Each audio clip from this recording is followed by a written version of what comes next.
Hi అండి, అందరికీ నమస్కారం. Welcome back to my channel. ఈ వీడియోలో డిఏ పెంపుపై కీలక ప్రకటన అండి. సో వివరాలు వీడియోలో తెలుసుకుందాం. వీడియో ఎక్కడైనా స్కిప్ చేయకుండా ఎండ్ వరకు చూడండి, అప్పుడే పూర్తి ఇన్ఫర్మేషన్ అర్థమవుతుంది. సో ఇక కేంద్ర రాష్ట్ర ప్రభుత్వాలు సంస్థల్లో పనిచేసే ఉద్యోగులకు జూలై నెల చాలా ముఖ్యమైనదండి. ఎందుకంటే డిఎన్ఎస్ అలవెన్స్ డిఏ పెంపు అనేది ఉద్యోగులకు అందిస్తారు. అందువలన ఉద్యోగులు జీతం జూలై నెలలో గణనీయంగా వృద్ధి స్థాయి అయితే చెందుతుంది. సో ప్రభుత్వం జనవరిలో పెంచింది, అలాగే జూలైలో వాటిని మళ్ళీ పెంచుకోవచ్చు. కేంద్ర ప్రభుత్వం జనవరిలో డిఆర్ఎస్ అలవెన్స్ను 4% పెంచింది. జూలైలో కూడా వృత్తిని ఇదే శాతం పెంచే అవకాశం ఉందని అయితే వార్తలు వినిపిస్తున్నాయి. ఈ నేపథ్యంలో డిఏ వివరాలను ఇప్పుడు మనము తెలుసుకుందాము. సో చాలామంది ఉద్యోగులు ఈ భత్యం పెంపుతో తాము సాధించే లాభాల మార్జిన్ని తెలుసుకోవాలని అనుకుంటూ ఉంటారు.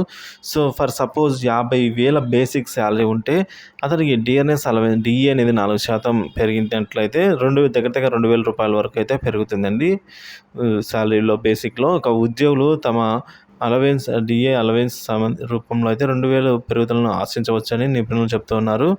సో ప్రభుత్వ రంగ జీతాలపై నుంచి కూడా 4% అయితే పెంపు ఉంటుంది. ఈ సంఖ్య ప్రతిపారకంగా గణిస్తే అప్పుడు 3% పెరుగుదల కూడా ఉండవచ్చు అని అయితే అర్థం చేసుకోవచ్చు. ఉదాహరణకు ఒకరి మూల వేతనం బేసిక్ సాలరీ 50,000 ఉంటే దానిపై 3% అంటే 1,500 రూపాయలు ప్రభుత్వ ఉద్యోగులు తమ జూలైలో జీతంలో ఇంక్రిమెంట్గా అయితే ప్రవేశం పొందే అవకాశం అయితే ఉంటుంది. ఇక డిఏ లెక్కింపు అయితే ఇలా చేస్తారండి.